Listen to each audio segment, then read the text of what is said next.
pinaagi sa akong ngalan.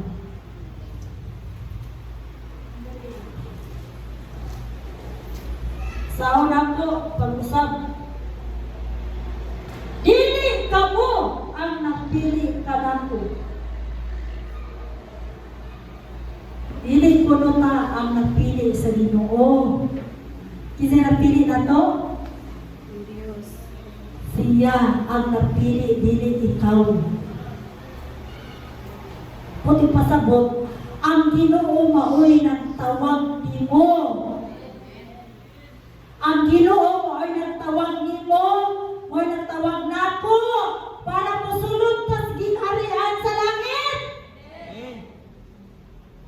Kay kung kita ang papilion, pilion din nato ang bunangan. Pilion din nato ang diskuhan. Pilion din nato ang bisyo. Pilion din nato mga igsoon ang kalimangan sa kalibutan. Pero pasalamat sa Ginoo kay gipili gyud ta niya para makadawat niya ang kinabuhing walay katapusan. Unya, mingon ang Diyos, may suon. Ako ang nagpili o nagtudlo kaninyo. God is the one choose us and appointed us and teach us. Ang Diyos mao'y nagpili o nagtawag ka na to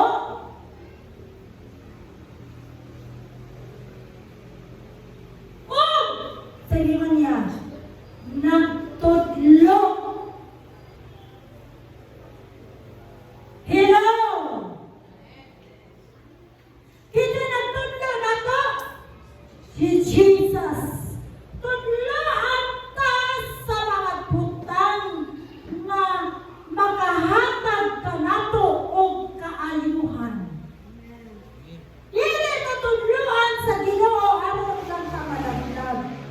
Tudluan ta sa Ginoo para makinabuhi tang matarong o balaan atubangan sa Ginoo. Pili ta sa Ginoo para makapuyo ta sa gingharian sa langit. Hindi alam imong kauban be para langit ba ginang-nawang ano. Para langit yun. Kanang nawang ana para langit man na dito na panahubog. Uy, Kaya mga panahubog dili makasakas gingharian sa langit. Yun ang unang Korinto ug ang tanang bisag unsa nga nabuang dili makasulod sa gingharian sa langit. Hindi ayo ng imong tapan. Para langit na limaho ba yun siyang langit. Amen? Amen? Hallelujah! Ipili sa Ginoo para makasulod sa gingharian sa langit. Wa kay gipili sa Ginoo para mahalaon ta. Marami sa Jeremiah 29:11 nga gitagahan ta maayo kag maon ang Dios wala magpili na nato aron malawon kita. Pero gipili sa Ginoo para panalanginan ta. Amen. Pero may naamay choice ang tao. Amen? May choice ang tao. Pili ka sino pero watakwa yung will. Watakwa yung will sa Ginoo. Para ikaw din mismo ang mupili. Mupili ka ba sa Ginoo o dili? Amen. Hallelujah.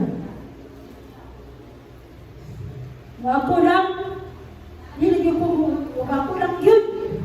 Ako siguro kung wala pa rin ko bonitis Ginoo.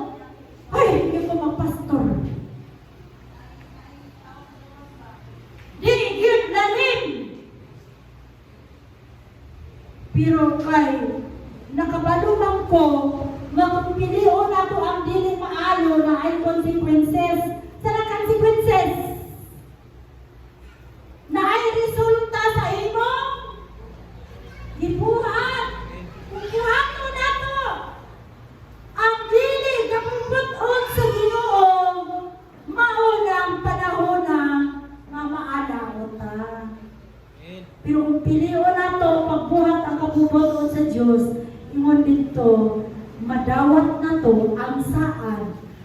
Ginoo.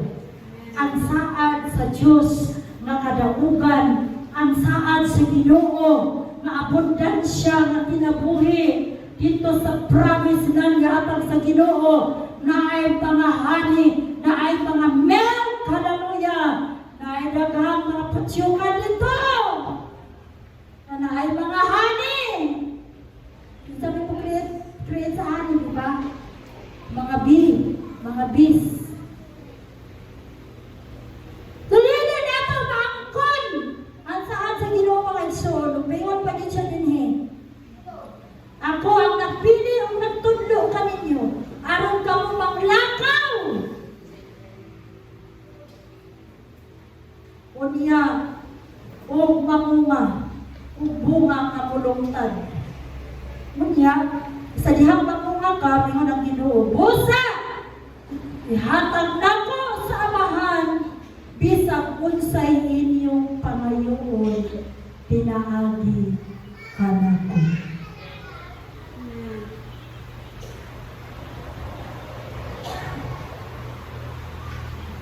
Marang Diyos, panlakaw. Marang Ginoo, ipili ta niya para mabunga ta. Naunsa man ang klase nga bunga? Kini ang klase nga bunga mga igsuon. All Christians are chosen out of the world to bear fruits. Verse 19, babasa nato na. This fruit bearing refers to spiritual virtues such as the fruit of the Holy Spirit mentioned in Galatians chapter 5 verse 22 to 23. Now, doon ang klase ngayon ang Diyos, ipili, ikaw, akong ipili, aron maglakaw o pamunga na dunay duhang kabunga ng dimension dere. Dimension sa Ginoo, it means refer to spiritual virtues. Bunga sa Espiritu. Atong aplihan ang Galatians chapter 5 verse 22 to 23. Now, mga puno sa Ginoo diri nga ang katuyuan nga nagipili na sa Ginoo para kita mulakaw.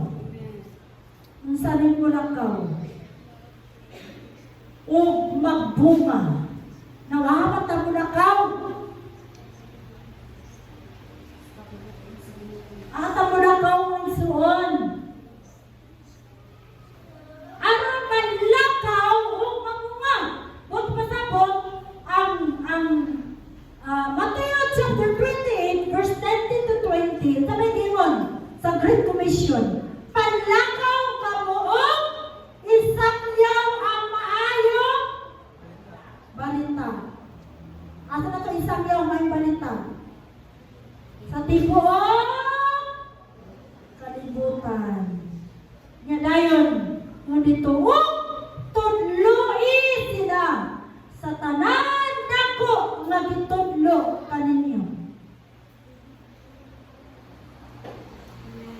Now, dito sa last phrase sa Limon dito, maglakaw kamo, mamunga, unya sa inyong pagpamunga, ihatag nako ang inyong gipangayo.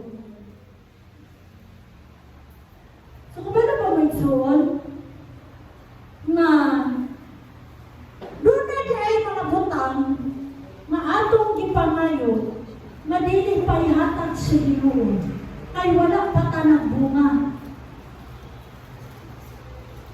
Hello? Amen. Wala pa kayo bunga, maubusa na. Wala ihatag sa Ginoo. Yun ito, tadihan ko bunga ta, o ang tanang gipangayo nato sa Ginoo, ihatag niya.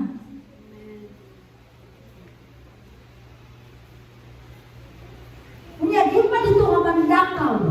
So sa itong buhaton manlakaw, ang iwan sa manlakaw dito sa Matthew chapter 28 verse 19 to 20, sangyaw. So sa kami sangyaw na to ang maayong balita. So kung ang usa ka Kristohanon, sa diha nga nitungko na siya sa iyang pagpangalagad sa Ginoo. Kahibalo na ni siyang mulakaw aron magsangyaw sa pulong sa Ginoo. Unya mga igsuon sa diha nga maglakaw ka, magsangyaw ka sa pulong sa Ginoo, is nagtanong ka sa pulong sa Ginoo. Dunang kay anihon. Means, ang bunga din nagisutan is nagisgot about refer to spiritual fruit. Ikaduha, nag-refer kini sa conversion. Kinahanglan, ikaw mamunga ka na o mga tao na ana kay mag-convert nga kalag.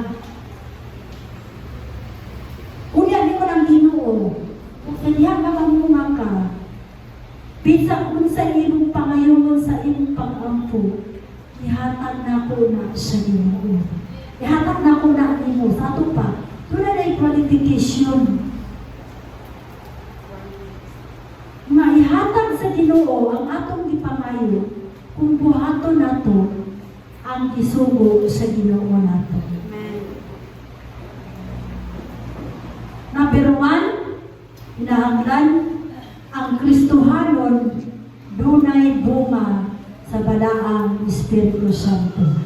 Now, Galatians chapter 5 verse 22. Unsa man ang bunga sa Espiritu? Love, peace, joy, patience. Love, joy, ang pangutana. Nanapatay lang. Amen. Amen. Ngayon na pulo sa Ginoo dito sa 1 John. Kung nahigugma ka sa imong isip katawan,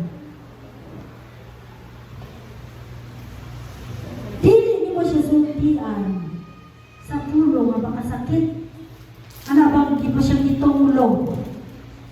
Ikaw pati kang naong, ikaw bumugid ka. Ikaw putok yun ka. Masuko ba tayo ng taputok, di ba? O, ang love mga isuon, ang meaning sa love is